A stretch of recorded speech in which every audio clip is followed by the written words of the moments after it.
à Marseille, où j'ai continué à travailler parce que je ne voulais pas faire partie des artistes qui arrivent ici et qui vont faire autre chose. C'est ça.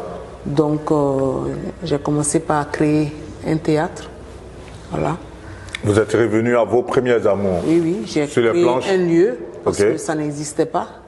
C'est le premier théâtre créé par les Africains.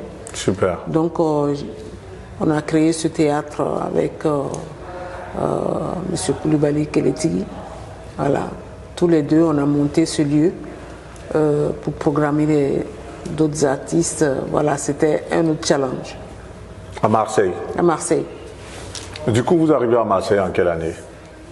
En 2002. En 2002, dès qu'il y a eu la crise militaire, en 2002.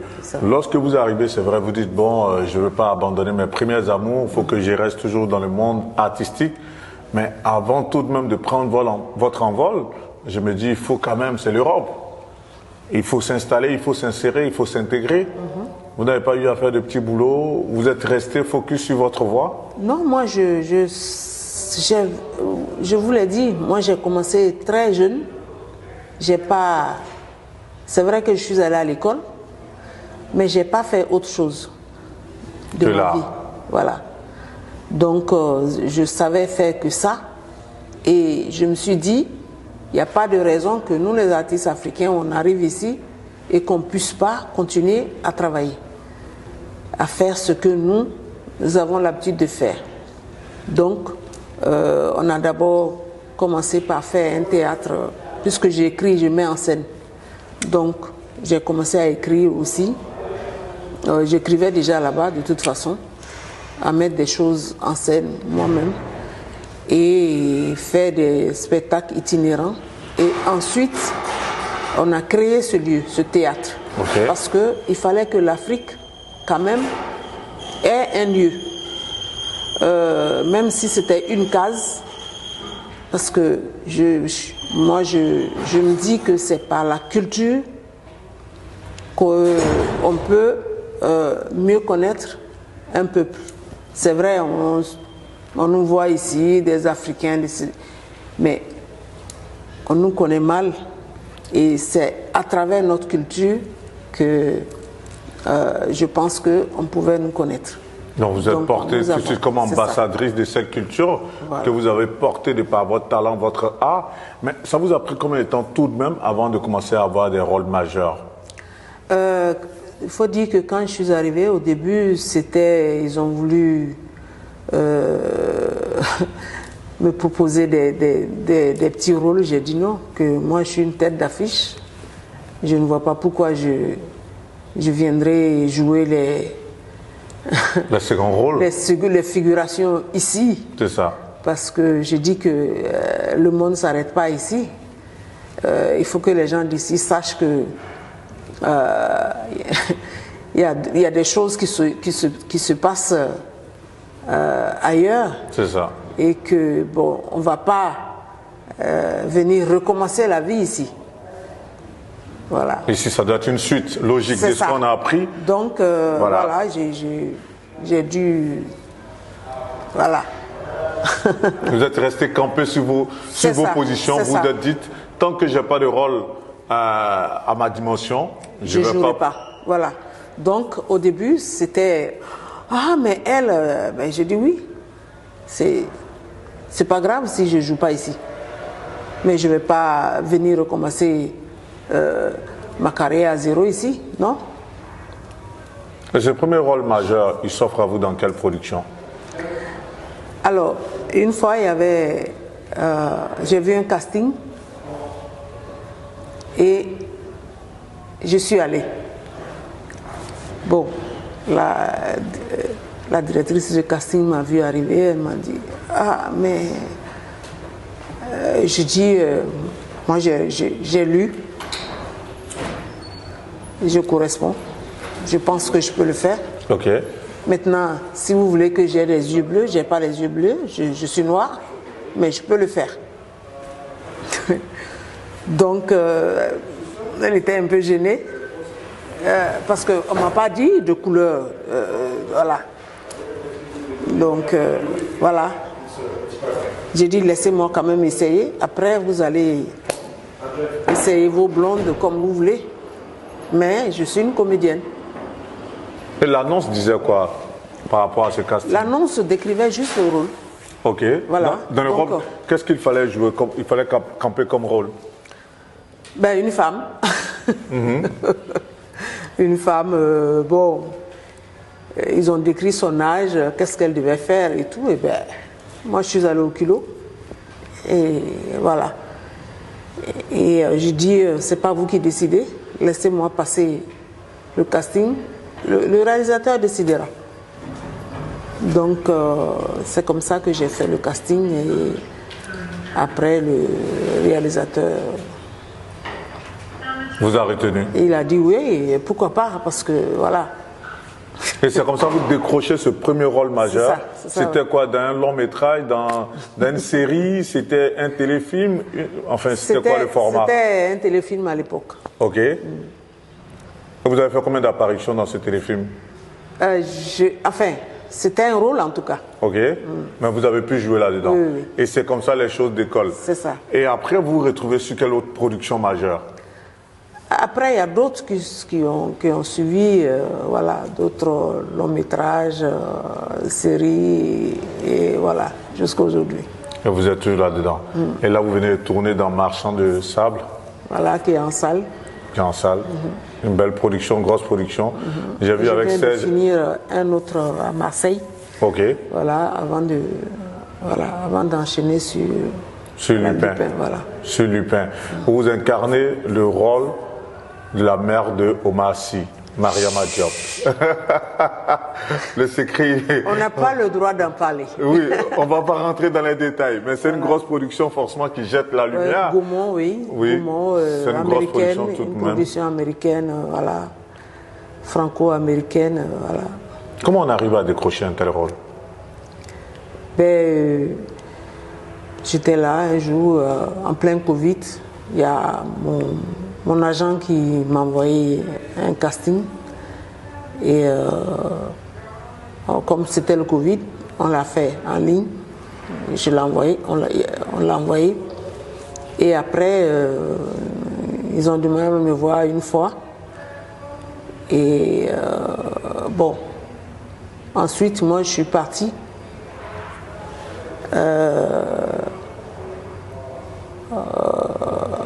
Et comme c'était le Covid, il y avait mon festival à Abidjan et tout. Bon, ils ont dit, il faut que tu viennes à Paris. Je dis, c'est impossible. Moi, je suis à Abidjan. Et j'ai le Festilag dans une semaine. Donc, impossible de revenir en France. Parce que si je revenais, il y avait la quarantaine. Donc, mon agent dit, mais c'est quand même important et tout. Et j'ai dit, ça ne peut pas être plus important que ce que j'ai à faire en Afrique ici. Donc, finalement, la production a fait venir quelqu'un à Dakar. Ils m'ont appelé, ils m'ont demandé, mais est-ce que vous pouvez aller à Dakar? J'ai dit, si c'est pour faire un aller-retour, oui, je peux aller à Dakar. Donc, je suis allée à Dakar, je les ai rencontrés et voilà, je suis retournée organiser le Festilag. Et c'est après, quand j'ai été choisie, que je suis venue, que j'ai appris que Omar Sy avait fortement insisté pour que ce soit moi. Merci Omar. Ça fait plaisir en tout cas. Oui, merci voilà, de la main tendue. Et c'est comme ça que vous retrouvez à camper ce rôle qu'on va voir très bientôt sur les écrans. Quand vous voyez votre parcours de comédienne, d'actrice, c'est quoi vos forces? Qu'est-ce qui fait qu'autant, on va dire, tous les directeurs de casting courent quelque part après vous? Ben, parce que moi, comme je vous l'ai dit au départ, je ne suis pas dans ce métier pour être dans la lumière. Je veux mettre la lumière sur les combats que je mène. Le combat pour les femmes, le combat pour la jeunesse. Donc moi, je suis une activiste qui est sur le terrain tous les jours. Et je ne suis pas... enfin, je pense qu'il faut vivre. Il ne faut pas trop se prendre au sérieux. Il y a des choses importantes à faire dans la vie. Il faut y aller, quoi. Vous restez concentré sur votre objectif de départ, qui est de se dire, je vais devenir actrice, mais pour porter des combats, pour mener des combats. C'est ça. Et donc, quelque part, forcément, quelque part, lorsqu'il y a des rôles à jouer, vous imprégnez du scénario de ce que vous devez incarner comme personnage avant de donner votre accord, vu que vous vous êtes porté par un idéal de combat, ou comment est-ce que ça se passe en définitive? C'est vrai que j'ai choisi beaucoup les rôles que j'accepte de jouer. C'est vrai, c'est pas donné à toutes les comédiennes, mais moi, j'ai choisi selon mes combats, selon les personnages. Voilà. Alors, en tout cas, très belle carrière en tant qu'actrice, comédienne. Si on vous demandait de porter un regard sur cette jeune génération d'actrices qui sont incarnées dans pas mal de téléfilms en Côte d'Ivoire, on voit Les Coups de la Vie avec Franck Vlehi, on voit d'autres productions qui sont portées par Brigitte Bleu et autres. Quel regard vous portez sur toute cette génération-là qui essaie de donner un peu, on va dire, vie au cinéma africain? Mais c'est des personnes que j'encourage parce que quand je prends le cas de Brigitte Bleu, c'est une femme et c'est pas facile en Afrique de porter des projets. Et elle a commencé comme une comédienne et aujourd'hui quand même elle s'en sort. C'est pareil.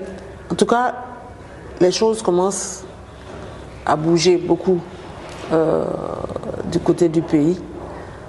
Il y a beaucoup de séries qui ont été mises en route, voilà, qui marchent.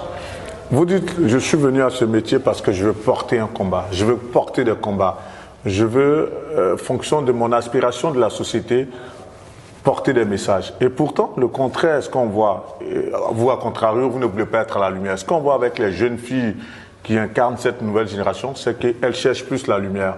Qu'est-ce que vous pensez de ça?